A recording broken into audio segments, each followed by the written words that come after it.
constate que ceux qui détiennent ces savoirs et ces savoir-faire liés à cette architecture sont abandonnés à leur sort.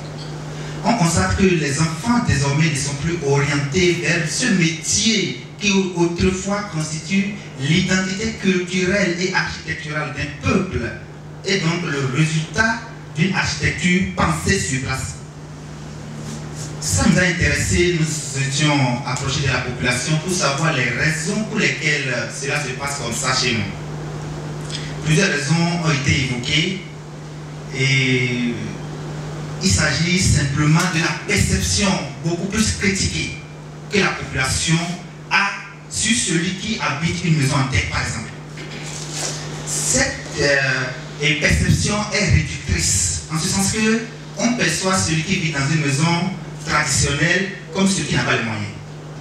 Alors que la précédente présentation a mis un accent particulier sur les avantages qu'il y a de vivre en terre.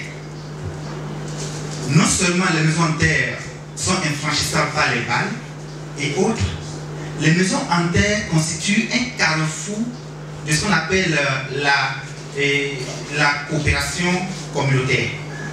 Qu'est-ce que cela va sans dire? Au village, pour construire les maisons en terre, on n'avait pas besoin de l'argent du tout. Pas du tout. Il suffit juste que tu aies quelques kilos de haricots, de la farine de maïs et donc de la sauce graine pour qu'aujourd'hui, on vienne construire ta maison et demain, on va construire pour l'autre. Cette communauté d'action aujourd'hui est en train de disparaître. Et aujourd'hui, c'est chacun pour soi.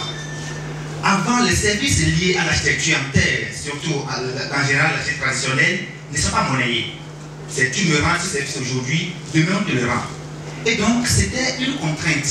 Si aujourd'hui tu participes à ma construction, et toi qui n'as même pas l'idée de construire, on va t'inciter, mais toi tu ne construis pas. C'est pas que je n'ai pas l'argent, que je ne vais pas avancer cet argument-là. Jusqu'au bambou, on va t'accompagner au champ pour te les amener.